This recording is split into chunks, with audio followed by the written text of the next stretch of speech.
Chat items, samosa, panipuri, தயிர் வடை, வடா பாவ், கபாப்ஸு, வறுத்த மீன், பொரிச்ச மீன், வறுத்த chicken, chicken 65, pakoda, fruit salad, சுண்டல், அப்புறம் காய்கறி சாலடு, எந்த விதமான பொரியல் ஆகட்டும் எல்லாத்துக்கும் சூட்டபிளாக ஒரு பொடி, மேஜிக்கல் பொடி ரெடி பண்ணலாமா?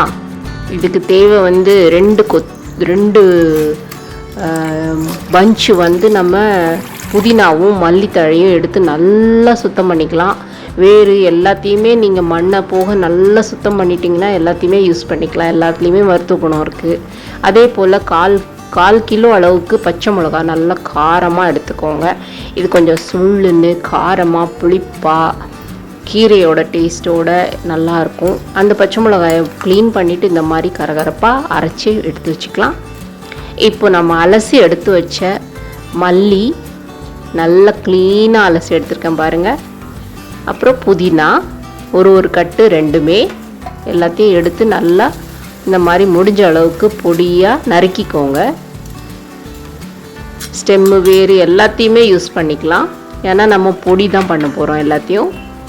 ஸோ இந்த மாதிரி எடுத்து சாப் பண்ணி ஒரு பிளேட்டில் மாற்றி வச்சுக்கோங்க. அதே போல் மல்லித்தழையும் நல்லா பொடியாக நறுக்கி எடுத்து வச்சுக்கலாம். நீங்கள் நிறைய கூட இந்த மாதிரி சீசன் டைமில் இது கிடைக்கிறப்போ நிறைய கூட செஞ்சு வச்சுக்கலாம். நம்ம வீட்டில் சீசன் இல்லாதப்போ கூட நமக்கு மல்லியும் புதினாவும் கிடைக்கும். அந்த மாதிரி ஸ்டோர் பண்ணி வச்சுக்கலாம்.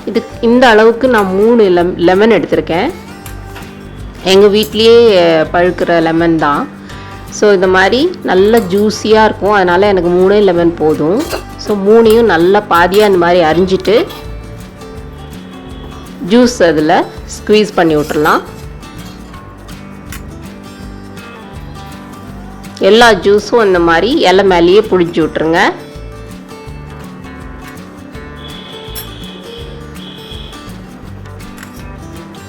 புளிஞ்ச லெமன் கூட நீங்கள் தோலை காய வச்சு பவுட்ரு பண்ணி வீட்டில் நீங்கள் பாத்திரம் தேய்க்கிற பொடி விளக்குலாம் தேய்க்கிறீங்களே அந்த சபீனாலாம் கலந்து யூஸ் பண்ணலாம். ஸோ இப்போ நம்ம அரைச்ச மிளகா விழுத இதில் சேர்த்துக்கலாம்.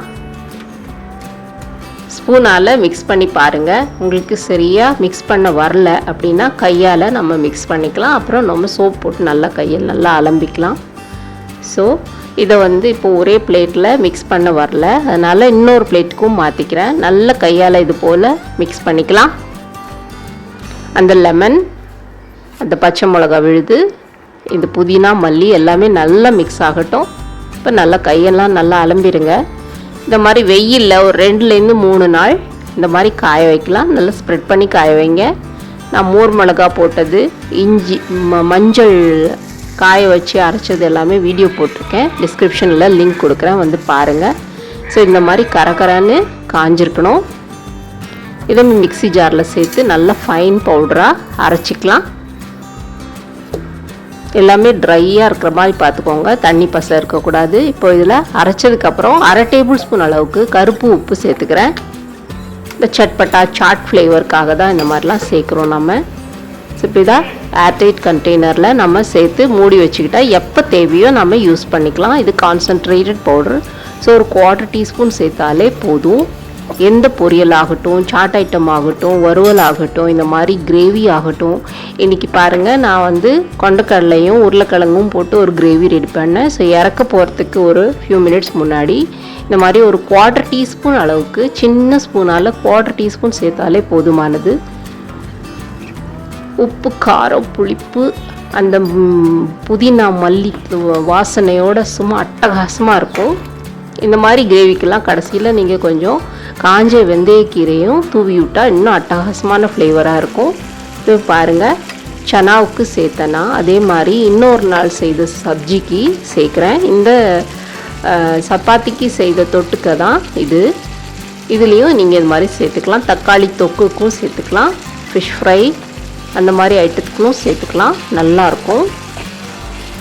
இப்போ இது வந்து ஒரு சப்பாத்திக்கு சைட் டிஷ் தான். நல்லா குடமிளகா, கலர் குடமிளகாலாம் போட்டு காலிஃப்ளவர் போட்டு கிரேவி ரெடி பண்ண போகிறேன். அதுக்காக தான் அந்த பொடியை சேர்த்துருக்கேன். எதில் வேணாலும் சேர்த்துக்கலாம். இன்னும் நிறைய பொடி வகைகள்லாம் கூட விரைவில் லோட் பண்ணுறேன். வந்து பாருங்கள் ஃப்ரெண்ட்ஸ். ஸோ இந்த ரெசிபி உங்களுக்கு எல்லாருக்கும் பிடிக்கும், ரொம்ப உபயோகமானதாக இருக்கும்னு நம்புகிறேன். உங்களோட ஃபீட்பேக்ஸ் எல்லாம் கமெண்ட்ஸ்லாம் போஸ்ட் பண்ணுங்கள். உங்களுக்கு தெரிஞ்சவங்களுக்கெல்லாம் ஷேர் பண்ணுங்கள். சப்ஸ்கிரைப் பண்ண மறக்காதீங்க. என்னோடய ஹார்ட் ஒர்க்கு உங்களுக்கு பிடிச்சிருந்தா கண்டிப்பாக ஒரு லைக் போடுங்க. ஸோ திருப்பியும் இன்னும் ஒரு நல்ல ஒரு வீடியோ, ஒரு ரெசிபியோடு உங்களை வந்து சந்திக்கிறேன். அது வரைக்கும் இந்தியன் ஃபுட் சார்பாக உங்களுக்கு எல்லாருக்கும் பாய் பாய்.